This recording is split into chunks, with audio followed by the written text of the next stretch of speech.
Yeah, ready.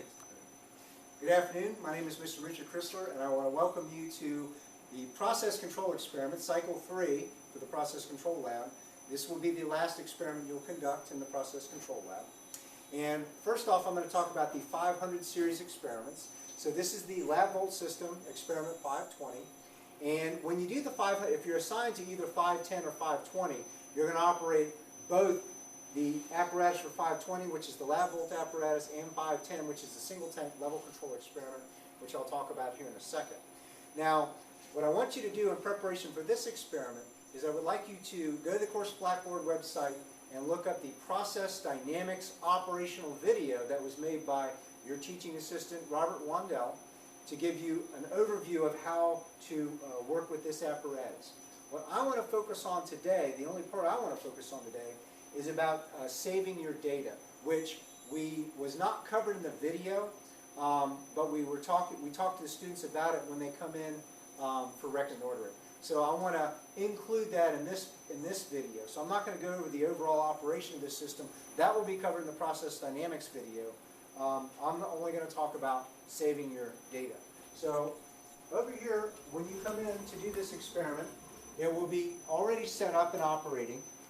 Now, when you work on your pre-lab worksheet, inside the pre-lab worksheet, I am going to give you some step test data for this experiment that I want you to analyze to determine the P, I, and D parameters you're going to start off with, and the set point levels and so forth. So make sure you look at the instructions very carefully, because I'll need those data in order to configure the system before you come in the lab. So based on the data that you send me, I will set up the system for you, and it will be at steady state when you come in, based on what you tell me to set up. Now, this is important. This is about saving your data. So once the system is configured, and just to review, to change the tuning constants, you go to Controller, Tuning Constants, and here's your proportional band, your integral time, and your derivative time. And of course, I'm going to set these values to the parameters you give me that you'll start with. You'll then adjust those parameters as you're evaluating the performance of the system. But in order to save your data, what you must do, and I recommend this at the start of any data set, will be to clear and reset. And so now the system is starting data collection over again, and you just press right here. You click on this where you have a check mark next to the Save button. And as long as you have that check mark there, it will be saving the data. So whatever changes you make to the system, like to the tuning constants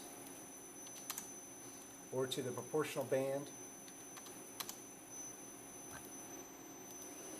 the system will respond based on that information. And again, you will evaluate the performance of the system.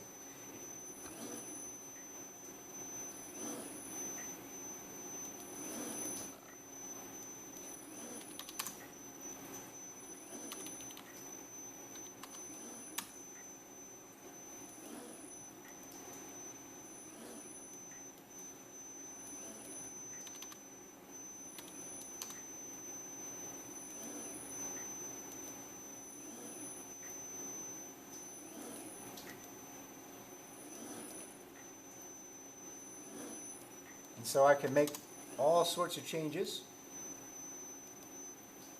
to the system and look at the behavior of the system with those changes. And you're going to have to fine-tune those parameters. So your initial parameters that you calculate may or may not be so good. So you want to make sure that you record what your initial parameters were, and then make appropriate changes to those parameters, and then reevaluate the performance as you make the changes to the system. Now, once you're done with your trial set, basically you just uncheck this box here. And so now the system is no longer collecting data. And before you start another trial, this is absolutely critical. You must open up, there's an Excel worksheet that should already be open on the desktop called Data Save. And there's a macro in here called Data Save 3. You'll run that macro, and it will import your data. And it's going to overwrite the file in there, and that's okay. And so here's your data set, and now you want to go File, Save As, and give it a unique name. You can save it on the desktop for now. So you could say test 1A, and then save that. And there it is. So make sure you then save that data on your flash drive before you leave. So Robert, in his video, Robert talks about